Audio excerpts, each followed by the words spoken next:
Para disputar o Senado por Santa Catarina, a deputada Caroline de Toni está muito próxima de trocar de partido, o PL pelo Novo. Desde a última semana, a parlamentar tem intensificado conversas com seus aliados para formalizar essa saída da sigla liberal. De Toni vinha trabalhando com a expectativa de ser a candidata oficial do PL ao Senado em 26, compromisso que havia sido feito junto ao governador do estado, Jorginho Melo, mas que foi desfeito após Carlos Bolsonaro lançar sua pré-candidatura ao Senado por Santa Catarina. A partir daí, o Partido Liberal passou a priorizar Carlos e deixou de Toni sem espaço. Inclusive, havia uma sinalização de que Jorginho poderia disputar a reeleição com Carol de Toni na vice. E aí, ao final do mandato, ele sairia para disputar um outro cargo e ela ficaria pouco mais de meio ano à frente do governo de Santa Catarina, já se projetando para uma eleição ao governo do estado.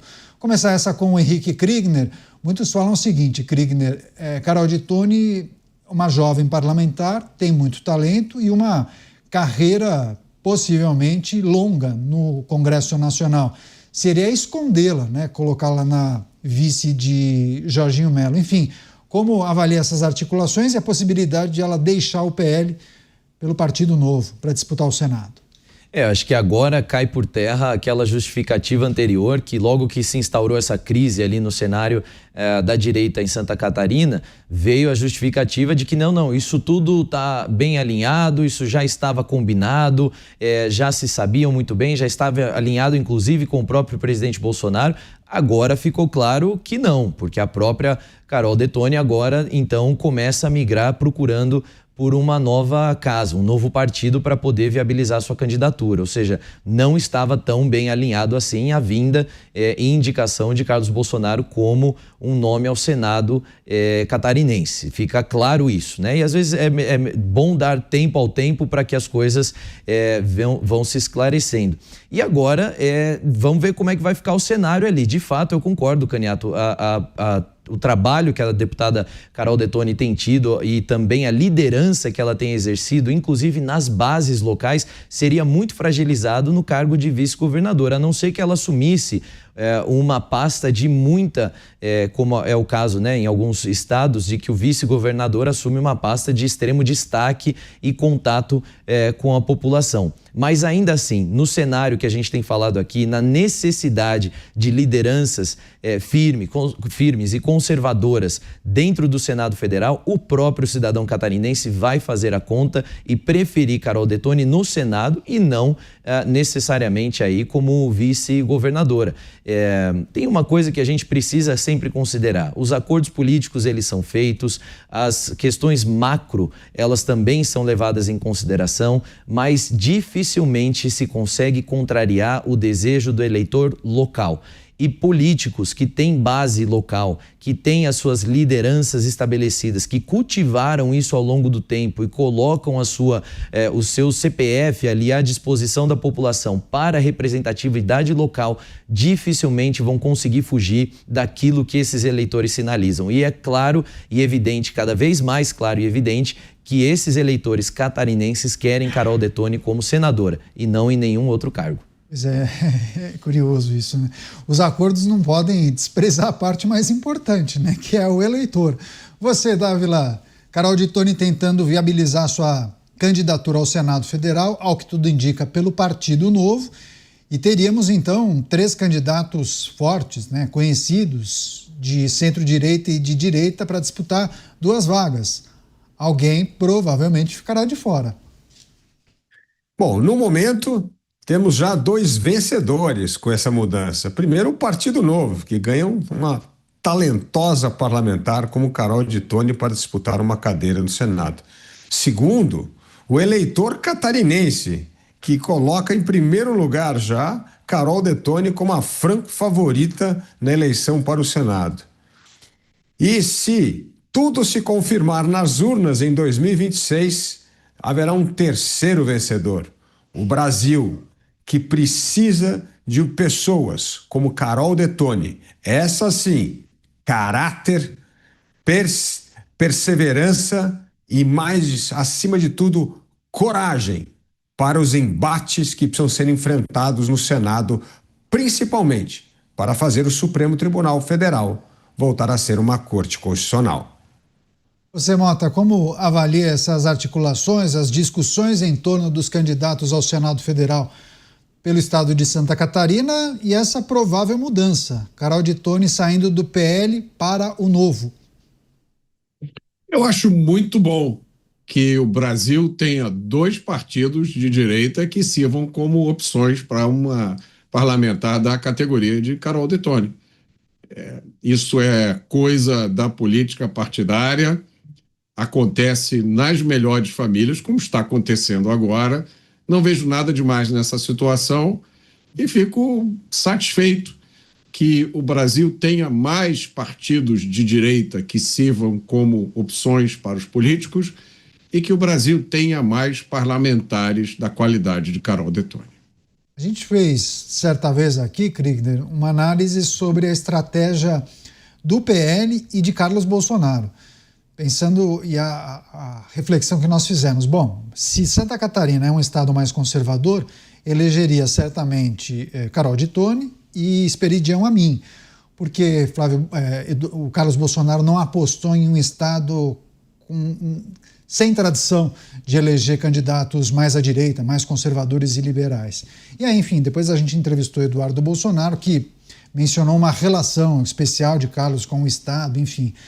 Você acha que um talento ficaria de fora? Isso é ruim para os liberais conservadores? Enfim, ainda que muitos não acreditem que Amin seria o grande representante da direita, muitos o consideram social-democrata, enfim. Mas você acha que Carlos, por ser alguém da família Bolsonaro, poderia apostar em um outro estado, em uma outra localidade? Eu acho, Caniato, que agora nós estamos vendo um fenômeno raro, que não existia antes, e a gente precisa se acostumar com ele, que é termos mais bons candidatos do que vagas disponíveis. Antigamente nós tínhamos que caçar, né? Quem são os conservadores de verdade ou quem são aqueles que são de direita e temos que votar em 2 cadeiras no Senado, mas a gente só tem um e olhe lá, candidato conservador de direita. Eu acho que nesse cenário agora de Santa Catarina tem mais opções do que cadeiras e isso é novidade, vai haver esse desconforto. O equívoco que aconteceu aí, na minha opinião, foi justamente da negociação. Eu não imagino que o eleitor catarinense tenha uma rejeição ao Carlos Bolsonaro. A rejeição foi ao Carlos Bolsonaro em detrimento de Carol de Tone. Acho que esse que é o fator grande que se colocou ali, porque se fez a conta. Esperidião Amin vem pelo PP, a outra cadeira seria do PL, então quem seria o indicado do PL? Se fosse possível, então, uma negociação em que considerasse as 2 chapas, ou mesmo 2 cadeiras ali vindo do PL, ou mesmo até via PP, teria sido menos conflituosa essa decisão. Agora, com a nomeação de Flávio, também se abre mais uma oportunidade no estado do Rio de Janeiro, que é o estado que Carlos Bolsonaro também tem tradição parlamentar e tradição eleitoral. Quem sabe isso não possa ser reconsiderado também. Mas nessa disputa entre Carol e Carlos, me parece que quem vai pagar o preço mesmo é o senador Esperidião Amin. Isso aqui é muito bem relacionado, né? Uma vez que não consiga a vitória, né, Dávila, poderia ser agraciado com uma secretaria para o Jorginho Melo, já que os dois são próximos, né? Agora, Dávila, e esse ponto destacado pelo Kriegner, você acha que a manutenção da pré-candidatura de Flávio Bolsonaro poderia impactar nos nomes que disputariam o Senado por Santa Catarina? Carlos poderia, enfim, retornar ao Rio de Janeiro para disputar o Senado, já que Flávio disputaria nesse cenário a presidência? Certamente. Aliás, seria uma ótima medida, porque Carlos Bolsonaro tem um índice de rejeição muito grande em Santa Catarina, apesar de ele está liderando em algumas pesquisas, mas a rejeição é enorme. Então, quem tem rejeição grande pode abrir. Aí ele pode ser o perdedor e não a mim. Então não sei o que vai acontecer em Santa Catarina, é um risco grande. Agora, se Flávio Bolsonaro mantiver a sua candidatura presidencial, aí abre a vaga para Carlos Bolsonaro disputar a eleição no Rio de Janeiro, onde ele foi 17 anos vereador da cidade. Então ali ele tem uma base muito mais sólida, faz todo sentido isso. Agora, esta dança das legendas, vamos dizer assim, ela é fruto de duas negociações paralelas. Primeiro o desejo do ex-presidente Jair Bolsonaro querer que seu filho dispute a cadeira em Santa Catarina para o Senado Federal, porque Santa Catarina foi o estado no qual Jair Bolsonaro teve o maior número de votos, percentual. Então ali parecia o que os ingleses chamavam de safe seats, né? Uma eleição garantida. Foi por isso que Carlos Bolsonaro foi escolhido por Jair Bolsonaro para disputar a vaga lá. Mas aí aconteceu o arranjo da eleição de Jorginho Melo, que vai disputar a reeleição e quer o PP na sua chapa. E aí ele deu a vaga a Espiridião Amin e criou esse impasse. Então, é a sobreposição de uma negociação de uma aliança local para a disputa do governo do Estado, junto com esta configuração do PL para escolher um Estado no qual o bolsonarismo tem uma força política incrível que poderia ajudar a eleger o filho de Jair Bolsonaro. Então, e este confronto fez com que Carol Detoni pagasse a conta. A saída é deixar o PL, ir para o Partido Novo e manter a sua candidatura ao Senado Federal por Santa Catarina. Inclusive, o programa Os Pingos nos Is tem uma grande audiência no estado de Santa Catarina. Quero agradecer aos catarinenses pelo prestígio. Meu irmão mora em Florianópolis e me diz, olha, para onde eu olho, tem uma televisão ligada na Jovem Pan. Eles adoram acompanhar os debates que vocês fazem no programa. Muito obrigado pela preferência. Mota, queria só fechar com você, analisando um outro lado da moeda, um outro aspecto dessa notícia que diz respeito a uma preocupação diferente nessas eleições para a escolha daqueles que disputarão o Senado. Eu acho que até dá para conectar essa informação com a anterior, né? Acho que vai ser uma eleição diferente para o Senado, possivelmente mudando um pouco a cara, já que 2/3 serão renovados e há uma preocupação especial dos partidos em escolher a dedo aqueles que vão participar e com o reforço de governadores muito bem avaliados, que devem disputar o Senado pelos seus estados, né? Sem dúvida. Há uma expectativa muito grande de muita gente de que esse Senado signifique passos importantes para a volta do Brasil à normalidade, né? A gente, vira e mexe, fala sobre isso aqui.